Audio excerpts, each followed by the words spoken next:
Hello दोस्तों। Heart failure patients में exercise करने से हार्ट का सेल्फ हीलिंग मैकेनिज्म यानी कि ऑटोफैजी एक्टिवेट हो सकता है। इस बारे में हमने ऑलरेडी वीडियो किया। ये ऑटोफैजी बेसिकली एक ऐसा तरीका होता है जिसमें हार्ट अपने मरे हुए या खराब काम करने वाले सेल्स को हटाता है, उसके बदले ज़्यादा एफिशिएंट, ज़्यादा अच्छा काम करने वाले सेल्स को लेके आता है। और हार्ट फेलियर बेसिकली एक ऐसी बीमारी है जिसमें ओवरऑल हार्ट का पंप फंक्शन ही कॉम्प्रोमाइज़ हो जाता है। हार्ट उतना सुचारू रूप से काम नहीं कर पाता है और कई बार खराब केमिकल्स या खराब ऑर्गेनल्स के फंक्शन की वजह से हार्ट फेलियर बिगड़ सकता है। तो ये सारी चीज़ों को इम्प्रोवाइज़ करता है ऑटोफैजी। उसको इम्प्रोवाइज़ करने के लिए हम एक्सरसाइज करते हैं, लेकिन कैसे हम एक्सरसाइज को ज़्यादा एफिशिएंट बना सकते हैं हार्ट फेलियर पेशेंट्स में, और कैसे सेफली हम एक्सरसाइज कर सकते हैं हार्ट फेलियर पेशेंट में ताकि ऑटोफैजी सिस्टम एक्टिवेट भी रहे और हार्ट फेलियर पेशेंट्स को दिक्कत भी ना आए, उनकी कंडीशन भी बेटर रहे, उनको साइड इफेक्ट्स भी ना हो। आज इस पर बात करेंगे। टॉपिक पर जाने से पहले जो लोग हमारे चैनल पर नए हैं उन्हें रिक्वेस्ट करूंगा कि चैनल को सब्सक्राइब करें, वीडियोस को लाइक करें, शेयर करें, फॉलो करें, कमेंट करें, पूरा देखिए। टॉपिक इंपॉर्टेंट है, इसे एंड तक देखिएगा। चलिए शुरू करते हैं। सबसे पहले देखिए, आपको समझना पड़ेगा कि हार्ट फेलियर के पेशेंट्स थोड़े से फ्रेजाइल होते हैं, थोड़े से कमज़ोर होते हैं, उनकी कंडीशन बिगड़ सकती है। ऐसे लिए आपको कोशिश करनी पड़ेगी कि आप बहुत अग्रेसिव एक्सरसाइज मत करिए, धीरे धीरे करके एक्सरसाइज को बढ़ाइए। लाइट एक्सरसाइज से चालू करिए, धीरे धीरे करके उसको मॉडरेट टू सिवियर इंटेंसिटी पे एक्सरसाइज पे लेके जाइए। इस मामले में आप कोशिश करिए डेली ब्रिस्क वॉकिंग करिए। स्लो वॉकिंग से इतना फायदा नहीं मिलेगा, तेज वॉकिंग करने से सर्कुलेशन इंप्रूव होता है और थोड़ा सा ऑटोफैजी या बॉडी का हीलिंग एक्टिवेट होता है। 20 से 30 मिनट तक वॉकिंग करनी है। चाइनीज फ्लूइडिक डांस जैसे टाई ची कर सकते हैं, इसमें जेंटल मूवमेंट्स होता है, इससे मानसिक तनाव कम होता है और हार्ट की हेल्थ इंप्रूव होती है। योगा कर सकते हैं, इससे भी आपको फायदा मिलेगा और ओवरऑल हार्ट का पंप फंक्शन में भी फायदा मिलेगा। इसके अलावा कुछ बैठे बैठे करने वाली एक्सरसाइज आप कर सकते हैं, ये भी आपकी मसल को एक्टिवेट करता है। कई लोग को ये परेशानी होती है कि वो चलना फिरने का काम नहीं कर सकते, बैठे बैठे का जीवन होता है, घुटने की प्रॉब्लम होती है, घुटने का ऑपरेशन हो गया, तो बैठे बैठे एक्सरसाइज कर सकते हैं। इसको सीटेड एक्सरसाइज बोलते हैं, इससे भी कुछ तो फायदा मिलेगा। इसके अलावा लाइट रेजिस्टेंट ट्रेनिंग एक्सरसाइज कर सकते हैं, 2 से 3 बार एक हफ्ते में करिए। इससे आपका मसल लॉस इंप्रूव होगा और ओवरऑल हार्ट को ताकत मिलेगी। बहुत हाई इंटेंसिटी एक्सरसाइजेज, बहुत हैवी वेट लिफ्टिंग, बहुत हैवी हार्ट को स्ट्रेन करने वाली काम नहीं करनी चाहिए, इससे हार्ट को नुकसान हो सकता है। करना है तो धीरे धीरे करके करिए और माइल्ड हार्ट फेलियर वाले पेशेंट ज़्यादा कर सकते हैं, सीवियर हार्ट फेलियर पेशेंट में थोड़ा ज़्यादा सावधानी रखनी पड़ेगी। इसके अलावा एक्सरसाइज करने के दौरान आपको हार्ट रेट यानी हृदय की गति पर ध्यान देना पड़ेगा। हृदय की गति मैक्सिमम हार्ट रेट जो एक्सपेक्टेड है यानी 220 minus age of the patient, उसका 70% से ज़्यादा एक्सीड नहीं करना चाहिए। एवरेज 50 to 70% के अंदर करे तो ज़्यादा अच्छा है। मान लीजिए किसी व्यक्ति की एज अगर 40 है, 220 माइनस हार्ट रेट होता है 220 माइनस 40 यानी 180, यानी कि उसकी मैक्सिमम हार्ट रेट 180 है। इसका 50% 90 हुआ, इसका 70% हुआ, लगभग 120-130 के बीच में। तो 90 to 130 के बीच में आपको एक्सरसाइज करते समय हार्ट रेट रखना है, उस 130 को एक्सीड नहीं करना है, नहीं तो थोड़ा सा प्रॉब्लम हो सकता है। इसके अलावा आप एक्सरसाइज करने के दौरान अपने हृदय की गति को मॉनिटर भी करिए। एक्सरसाइज करने के दौरान एक इंपॉर्टेंट चीज़ जो देखी जाती है कि एक्सरसाइज करने के दौरान आप में बात करने की कैपेसिटी होनी चाहिए। अगर आप इतनी ज़्यादा विगरस एक्सरसाइज कर रहे हो कि आप सांस भी नहीं ले पा रहे हो, बात भी नहीं कर पा रहे हो, तो इसका मतलब आप ज़रूरत से ज़्यादा एक्सरसाइज कर रहे हो, तो उस समय थोड़ा कट डाउन करिए, यानी बात करना एटलीस्ट पॉसिबल होना चाहिए जब आप एक्सरसाइज कर रहे हो। बहुत ज़्यादा ब्रेथलेस आपको बात करने के दौरान नहीं होना चाहिए। इसके अलावा आप कोशिश करिए कि अगर आप एक्सरसाइज कर रहे हो तो उस दौरान यदि आपको चक्कर आ रहे हैं, बहुत ज़्यादा सांस फूल रही है या धड़कन बढ़ जा रही है, तो ऐसी चीज़ों को अवॉइड करिए। ऐसे टाइम पे एक्सरसाइज करने को रोक दीजिए और फिर अपना काम थोड़े टाइम के बाद वापस स्टार्ट कर सकते हैं। इसके अलावा एक्सरसाइज जो आप कर रहे हैं वो शॉर्ट सेशंस में करिए, ओवर एक्सरसाइज मत करिए। 5 से 10 मिनट के सेशंस करिए, फिर रुक जाइए, फिर 5 से 10 मिनट की एक्सरसाइज करिए। इससे आप कोशिश करके at least 30 minutes per day exercise कर सकते हैं। धीरे धीरे करके उसको बढ़ा सकते हैं, जितना आपका स्टैमिना है उसके हिसाब से।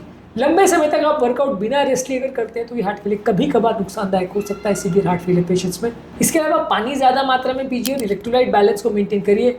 हार्ट फेलियर पेशेंट में डिहाइड्रेशन कई बार नुकसानदायक हो सकता है, तो आप पर्याप्त मात्रा में जितना आपको एडवाइस किया गया है उस हिसाब से पानी पीजिए। डिहाइड्रेशन के होने से वजह से ब्लड क्लॉटिंग की टेंडेंसी बढ़ सकती है, बीपी कम हो सकता है, चक्कर आ सकता है, तो पानी पर्याप्त मात्रा में पीजिए। और बॉडी के इलेक्ट्रोलाइट खासकर पोटाशियम, मैग्नीशियम और सोडियम पर्याप्त मात्रा में उसका ध्यान रखिए। पोटाशियम केला, संतरा, मौसम्बी और टमाटर, पालक में होता है। मैग्नीशियम पम्पकिन सीड्स और बादाम में होता है। सोडियम जो है नमक में रहता है, तो आप उसको एक्स्ट्रा मात्रा में ले सकते हैं। इससे आपको ओवरऑल हार्ट फेलियर में इलेक्ट्रोलाइट इम्बैलेंस गड़बड़ नहीं होगा। इसके अलावा जब भी आप एक्सरसाइज कर रहे हैं कंफर्टेबल और वेल वेंटिलेटेड एनवायरनमेंट में करिए, ओवर हीटिंग मत होने दीजिए बॉडी को। कई बार आप ऐसी वातावरण में एक्सरसाइज कर रहे होते हैं जहाँ इतनी ज़्यादा गर्मी और पसीना हो रहा होता है कि आप प्रॉपर एक्सरसाइज नहीं कर पाते हैं, जिसकी वजह से आपकी ओवरऑल हेल्थ बिगड़ती है। तो प्रॉपर एक वेल वेंटिलेटेड एनवायरनमेंट में करिए। एक्सट्रीम टेम्परेचर यानी कि बहुत ज़्यादा ठंडा या बहुत ज़्यादा गर्म नहीं होना चाहिए, नहीं तो वो आपके लिए नुकसानदायक होगा। इसके अलावा आप बहुत ज़्यादा अगर बहुत गर्म एनवायरनमेंट है, बहुत ज़्यादा अगर पसीना आ रहा है, बहुत ज़्यादा ठंडा एनवायरनमेंट है, तो वहाँ बाहर एक्सरसाइज मत करिए, वैसे टाइम पे घर पर ही एक्सरसाइज करिए। इसके अलावा एक्सरसाइज करने के साथ आप एक हेल्दी और बैलेंस डाइट लीजिए, जिसमें कि कुछ बैलेंस स्नैक में ले सकते हैं, जैसे नट्स है, दही है, स्मूदी ले सकते हैं, इससे फ़ायदा मिलेगा। एक्सरसाइज से पहले इसको लीजिए और एक्सरसाइज के बाद कुछ अच्छा और हेल्दी प्रोटीन डाइट जैसे कि दाल है, अंडे है, डेयरी प्रोडक्ट्स है, यह आपकी मसल की रिकवरी को इम्प्रूव करेगा, इसको भी लेने से फ़ायदा मिलेगा। बहुत ओवर एग्रेसिव एक्सरसाइज मत करिए, इससे ब्लड प्रेशर कम हो सकता है और बहुत ज़्यादा चक्कर आ सकते हैं। यदि आपको एक्सरसाइज करने के दौरान चक्कर आ रहे हैं, बेहोश हो रहे हैं, सांस फूल रही है, धड़कन बढ़ रही है, छाती में भारीपन का एहसास हो रहा है, हाथ पाँव में सूजन हो रही है, सडन वेट गेन हो रहा है, अगर ऐसा कुछ प्रॉब्लम आ रहा है तो उसमें आपको समझना पड़ेगा कि हार्ट फेलियर बिगड़ रहा है, उस टाइम पे आपको रेस्ट लेना पड़ेगा, डॉक्टर को बताना पड़ेगा और उस प्रॉब्लम के सॉर्ट आउट होने के बाद ही दोबारा एक्सरसाइज आपको करना चाहिए। यदि आपको बहुत ज़्यादा प्रॉब्लम हो रही है, उस समय ओवर एक्सर्ट करने की कोशिश मत करिए। रूटीन व्यक्ति में अगर आपको बहुत ज़्यादा थोड़ा डिस्कम्फर्ट हो रहा होता है तो आप कोशिश करते हैं कि चलो ठीक है, पुल ऑन करते हैं, देखते हैं क्या होगा। लेकिन हार्ट फेलियर पेशेंट में कभी कभार ये काउंटर प्रोडक्टिव हो सकता है और रिस्क भी हो सकता है। इसलिए अगर आपको बहुत ज़्यादा कोई सिम्टम्स हो रहे हैं तो ध्यान रखिए, उस समय ओवर एक्सरसाइज मत करिए। इसके अलावा अगर आपको बहुत सीवियर अगर हार्ट फेलियर है तो फिर प्रॉपर कार्डियक रिहेबिलिटेशन वालों के पास जाके उनसे प्रॉपर ट्रेनिंग लीजिए, उससे आपको फ़ायदा मिलेगा। आप प्रॉपर हाई इंटेंसिटी अगर वर्कआउट करते हैं और उनसे ट्रेनिंग लेके करते हैं तो आपको ज़्यादा अच्छा फ़ायदा मिलेगा। इसके बजाय आप अगर सिंपल जिम में जाके बिना किसी डिस्कस की एक्सरसाइज करते हो तो कई बार नुकसान भी हो सकता है। तो कार्डियक रिहेबिलिटेशन एक्सपर्ट्स के पास अगर आप ट्रेनिंग ले, अगर आपको सीवियर हार्ट फेलियर है तो ज़्यादा अच्छा है। इसके अलावा आप अपनी मेडिसिन के टाइमिंग को थोड़ा एडजस्ट कर सकते हैं। एक्सरसाइज करने से तुरंत पहले बीटा ब्लॉकर जो कि देखिए गति को कम कर सकता है, और कुछ ऐसी दवाइयाँ जो ब्लड प्रेशर को कम करती है या ब्लड शुगर को कम करती है, वो एक्सरसाइज करने से पहले मत लीजिए।